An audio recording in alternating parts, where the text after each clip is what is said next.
Hey everyone, and welcome to The Explainer. Today, we're taking a really deep dive into a fascinating piece of academic research. We are unpacking a comprehensive master's thesis by Humam Hassan Yusuf Saloom from An-Najah National University. This work meticulously examines the life, the theology, and the incredible historical epic of Prophet Solomon exactly as it's presented in the Quran. So today, we're going to break down some incredibly dense theological concepts and historical narratives and turn them into clear, easy-to-digest pieces. Now, before we can actually wrap our heads around the sheer magnitude of Solomon's kingdom, we've got to tackle a fundamental theological question. What is the real difference between a prophet and a messenger? I promise you, answering this specific question is the key that will unlock the epic story of one of history's most fascinating and powerful figures. It pretty much sets the ground rules for everything that follows. So our roadmap for today looks like this. We'll start with prophets versus messengers, look into the concept of infallibility, then dive right into Solomon's kingdom and miracles, his encounter with the Queen of Sheba, and finally refuting myths and magic. All right, Section 1, Prophets versus Messengers. The thesis actually breaks down the linguistic roots of these terms beautifully. Take the word for prophet, nabi. It comes from naba, meaning news, or nawa, which means an elevated status. So a prophet is, literally speaking, an elevated bringer of divine news. On the flip side, rasul, or messenger, stems from rasal. That carries this sense of being dispatched, gently or successively, with a very specific directive. A messenger is actively sent out to a people with a mission. To really put the immense scale of this divine project into perspective, the researcher points to a famous tradition, the Hadith of Abu Dhar.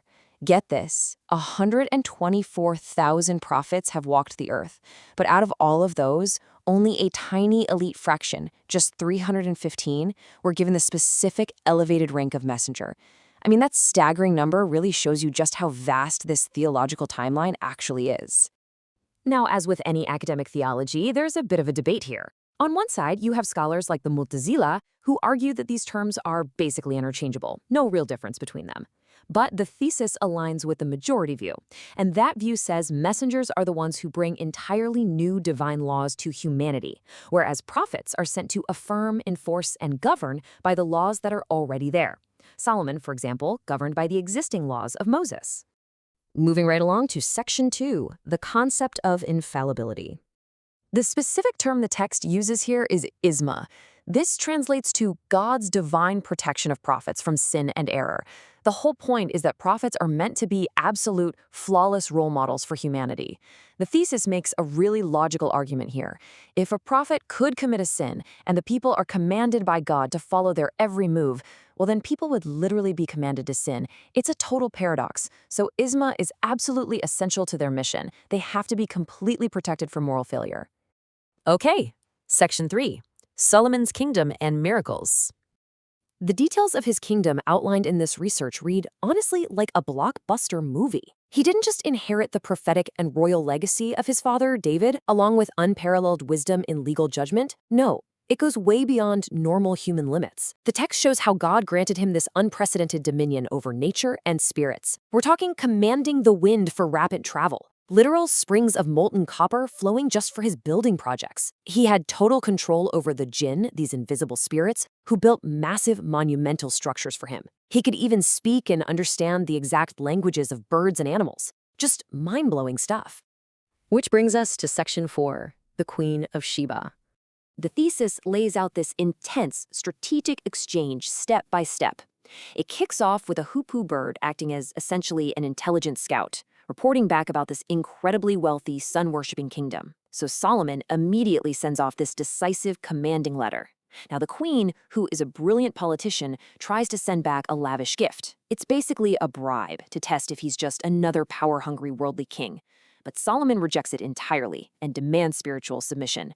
And to prove its divine backing, he has her massive, heavy throne literally teleported into his own palace before she even arrives.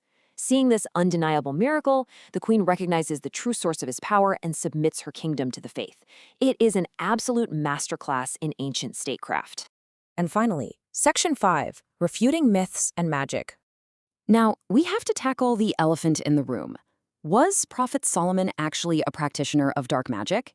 The source material points out that certain historical traditions and Jewish myths accused him of exactly this, claiming his control over spirits and beasts was basically sorcery, not divine favor. We really have to look at how the text confronts this head-on. The academic counterargument here is brilliant. Opening up the systematic defense against these accusations, the author leans right back on that concept we defined earlier, infallibility, or isma, to completely clear Solomon's name. Think about it. A prophet who is actively protected by God from sin cannot, by definition, practice forbidden dark arts. It just doesn't compute. The core takeaway the text emphasizes is that the Quran strictly and categorically defends Solomon. It states clearly that he didn't disbelieve, but rather the devils disbelieved by teaching people magic.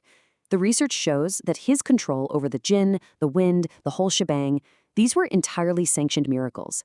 They were divine gifts given to a king. And this seamlessly ties his epic historical run right back to that initial definition we discussed of a pure, infallible prophet.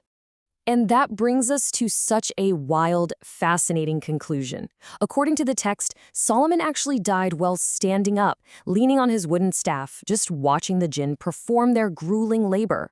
And because they were so terrified of him, they just kept working, completely unaware that he had passed away.